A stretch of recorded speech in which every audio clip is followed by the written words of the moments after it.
شهر الوحدة أهلا يا شهر القرآن أهلا. As opposed to Nisa, Yamran, and Baqarah, these were revealed a little earlier in the Madani period. And so the main theme, some of the main themes of the surah are, they revolve around a few laws, some of the final laws that were revealed to the Prophet ﷺ, laws around dietary restrictions, laws around Hajj, as well as discourse of the Prophet ﷺ between him and the people of the book, between the Jews and the Christians of Medina. And it also has a couple of ayats that are reminders to the Muslim community at that time, after they have overcome their rivals, the mushrikeen, and effectively united and consolidated the rule of the Arabian Peninsula. And there are two ayats that I want us to just briefly touch on it before we run out of time. One of them is Allah subhanahu wa ta'ala says, يَا أَيُّهَا الَّذِينَ آمَنُوا كُونُوا قَوَّامِينَ لِلَّهِ شُهَدَاءَ بِالْقِسْطِ. He tells the Muslims that, all you who believe, be upright to Allah subhanahu wa ta'ala, witnessing justice. And then he follows that up by saying, وَلَا يَجْرِمَنَّكُمْ شَنَآنُ قَوْمٍ عَلَىٰ أَن لَا تَعْدِلُوا. That don't let the hatred you have for people, don't let that prevent you from being just. Rather be just. That is closer to, that is nearer to piety, that is nearer to taqwa, be mindful of Allah subhanahu wa ta'ala. وَاتَّقُوا اللَّهَ, be mindful, be God conscious. إِنَّ اللَّهَ خَبِيرٌ بِمَا تَعْمَلُونَ.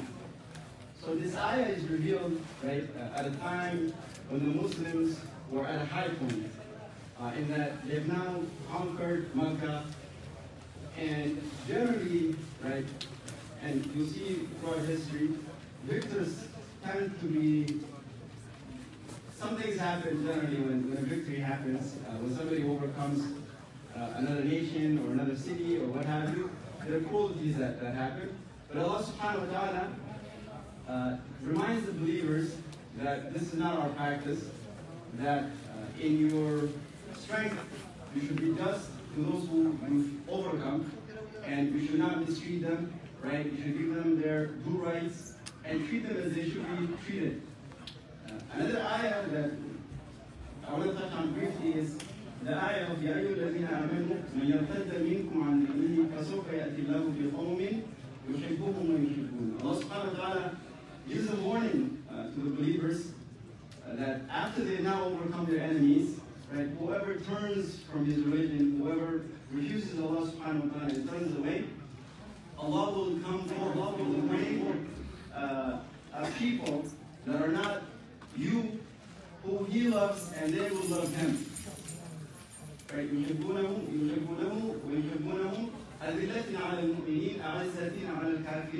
They are humble, they treat the believers with humility, and they're firm with the disbelievers.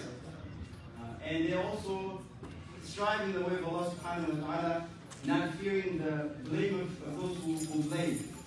So this is also a reminder that generally when you're at a high point, when you accomplish something, whatever the case may be, that you tend to become complacent. So Allah subhanahu wa ta'ala is reminding the believers that no, this is not a time to be complacent.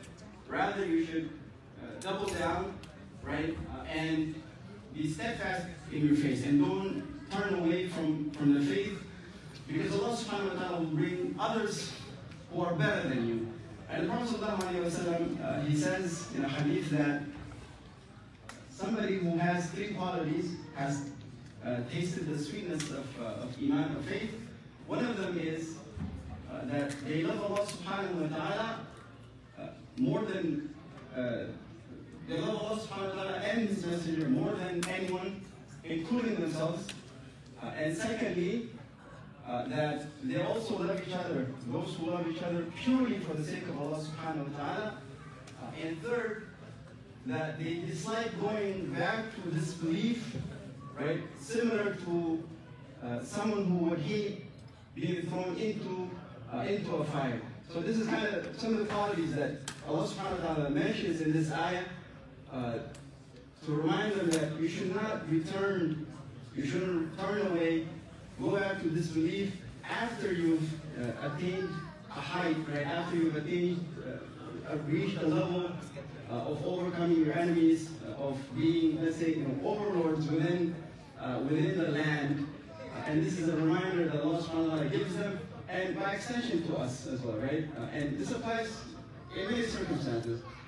Right now we're in Ramadan. Let's say you're doing well in the month of Ramadan, the month is done, mashallah, alhamdulillah, you've done a lot of good. You're now at a high point, but what happens afterwards is we tend to be complacent and we go back to the state that we were in, right? So the same concept applies to this and other ibadat as well, right? So we ask Allah subhanahu wa ta'ala to keep us steadfast, make us of those who stay firm on the deeds that we perform and continue to perform.